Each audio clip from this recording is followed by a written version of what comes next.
باللہ من الشیطان الرجیم بسم اللہ الرحمن الرحیم سورہ انفال آیت نمبر 70۔ سورہ انفال گزشتہ کل کے درس میں آپ صلی اللہ علیہ وسلم کو یہ خطاب تھا کہ ایمان والوں کو جہاد پر آپ ابھاریں، اور دوسرا حکم یہ تھا کہ اگر ایمان والوں کے مقابلے میں کافر دگنا ہو، ایک بمقابلے دو کے ہوں، تو اس وقت ایمان والوں کو، مسلمانوں کو میدان چھوڑنے کی اجازت نہیں ہے،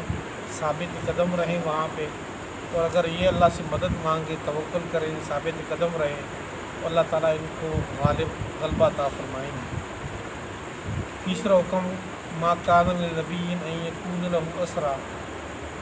کل یہ ذکر ہوا تھا کہ غزوہ بدر میں جو قیدی ہاتھ آئے تھے اس کے بارے میں ان کو فدیہ لے کر چھوڑنے کا مشورہ ہوا تھا۔ اس پر یہ آیت آئی تھی کہ نبی کے لیے مناسب نہیں ہے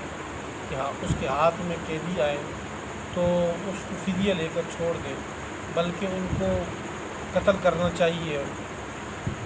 تو اس کے بعد اللہ علیہ وسلم نے فرمایا کہ جو تم نے فدیہ ان سے وصول کیا ہے وہ آپ ان کو استعمال کر سکتے ہیں۔ فَكُلُوا مِمَّا غَنِمْتُمْ حَلَالًا طَيِّبًا وَاتَّقُوا اللَّهَ إِنَّ اللَّهَ غَفُورٌ رَحِيمٌ۔ آج کی جو آیات ہیں اس میں دو قسم کے مضمون ہیں۔ ایک تو یہ کہ غزوہ بدر میں جو قیدی ہاتھ آئے تھے ان میں سے بعد میں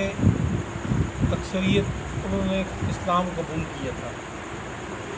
تو جب انہوں نے اسلام قبول کیا اللہ علیہ وسلم نے آپ صلی اللہ علیہ وسلم کی زبان میں ان قیدیوں سے خطاب کیا کہ اگر تمہارے دل میں خیر ہو تو تم اسلام کی طرف آتے ہو، تو جو فدیہ تم سے وصول کیا گیا ہے کہ آپ یہ سمجھتے ہو کہ آپ سے فدیہ لے کر آپ کو چھوڑا گیا ہے، اس کے بارے میں دل میں کوئی خفگی یا وہ نہ لاؤ، اللہ تعالیٰ اس کے بدلے میں آپ کو زیادہ عطا فرمائیں گے۔ تو یعلم اللہ فی قلوبکم خیرا یؤتکم مما خیرا مما اخذ منکم، جتنا آپ سے لیا گیا تھا اس سے زیادہ بہتر اللہ آپ کو دے گا،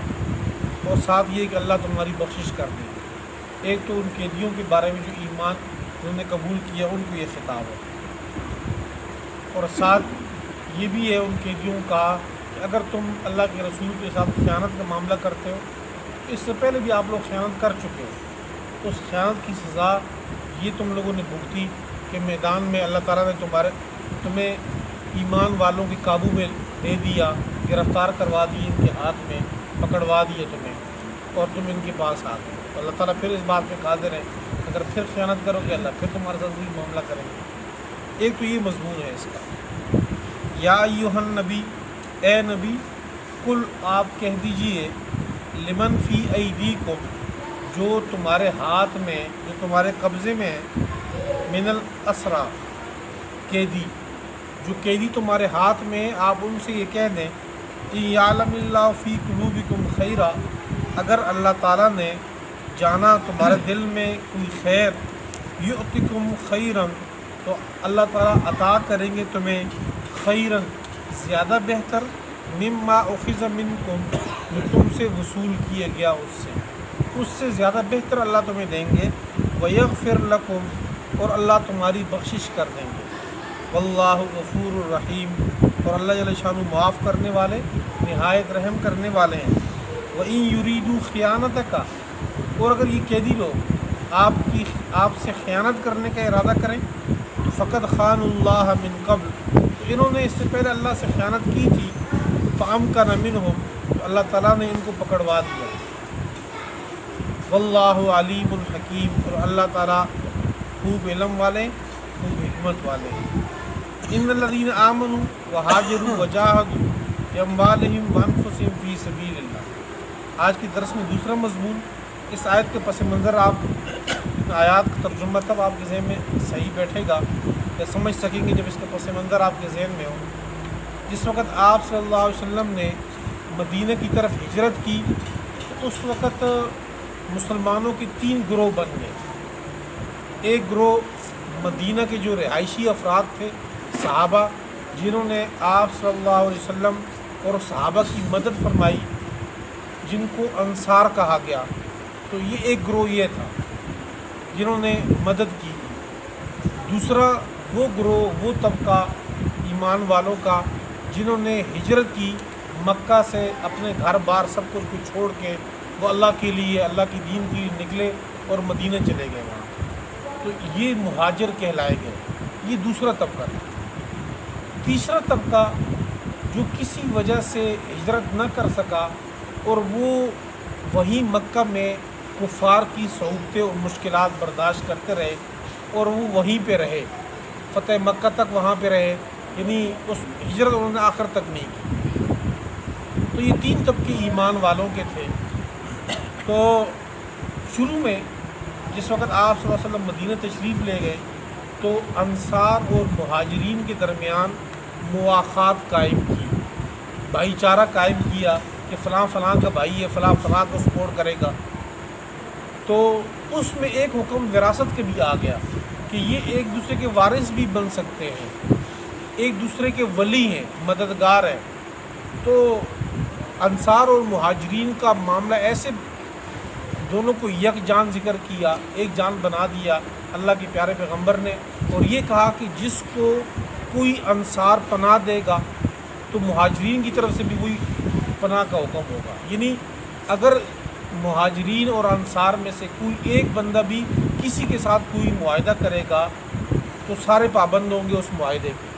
اگر کسی انصار میں سے کسی انصار صحابی نے کسی بھی غیر مسلم کے ساتھ کوئی معاہدہ کیا تو مہاجرین پابند ہیں اس کے۔ اگر مہاجر میں سے کسی صحابی نے کسی کے ساتھ معاہدہ کیے تو انصار بھی پابند ہیں۔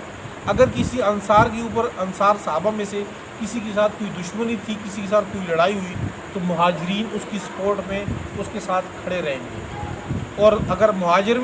مہاجرین جو مدینہ میں موجود ہیں، ان کے ساتھ اگر کسی نے چڑھائی کی، ان کے اوپر لڑائی کی ان کے ساتھ، تو انصار ان کے ساتھ سپورٹ میں کھڑے ہوں گے۔ تو گویا دونوں کو ایک دوسرے کا ولی بنایا، ایک دوسرے کا سپورٹ دے دی۔ اور تیسرا طبقہ جو رہ گیا تھا جنہوں نے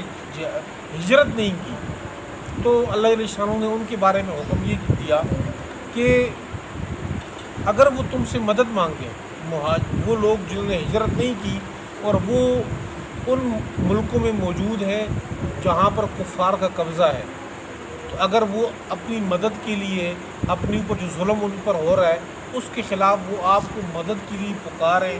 تو آپ پر لازم ہے کہ آپ ان کی مدد کو پہنچیں، آپ ان کے ساتھ تعاون کریں، اس کی مدد کو پہنچیں۔ جیسے کہ روایات آتی ہیں، واقعات آپ کے سامنے ہیں کہ محمد بن قاسم رحمۃ اللہ علیہ آئے تھے یہاں پر کراچی میں، اور وہاں پر جو لوگ انہوں نے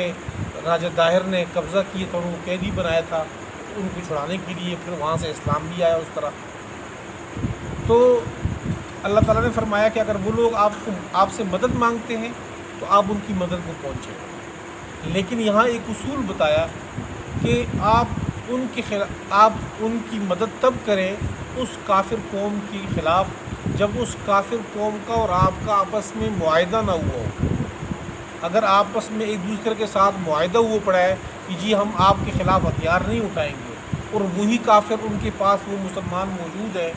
وہاں پر ان پہ ظلم ہو رہا ہے، تو آپ ان کے خلاف ہتھیار نہیں اٹھا سکتے۔ جیسے کہ صلح حدیبیہ کے موقع پہ آپ صلی اللہ علیہ وسلم جو شکیں لکھی گئی تھی معاہدے کی، ان شکوں میں سے ایک شک یہ بھی تھی کہ اگر مدینہ میں سے کوئی مسلمان نعوذ باللہ کفر اختیار کر کے مکہ آئے گا تو ہم اس کو واپس نہیں کریں گے، اور اگر مکہ کے کافروں میں سے کوئی بندہ مسلمان ہو کے مدینہ جائے گا تو آپ کو واپس کرنا پڑے گا ہمیں۔ اور پھر وہ بھی یہ بعد میں کہ کچھ صحابہ، کچھ کافروں نے ایمان لایا، وہ اللہ کے نبی کے پاس مدینہ تشریف لے کے ہجرت کر کے تو کفار لینے کے لیے پہنچ گئے، اور یہ کہا کہ ہمارا آپ کے ساتھ معاہدہ ہوا پڑا ہے کہ اس بندے کو آپ واپس کریں گے جس صلح حدیبیہ کے بعد مسلمان ہوا۔ تو آپ صلی اللہ علیہ وسلم نے معاہدے کی پاسداری کی اور ان کو واپس کر دیا ان کافروں کے ہاتھ، باوجود اس کے کہ ان کو پتہ تھا کہ ان پہ ظلم کریں گے، اور آپ صلی اللہ علیہ وسلم کی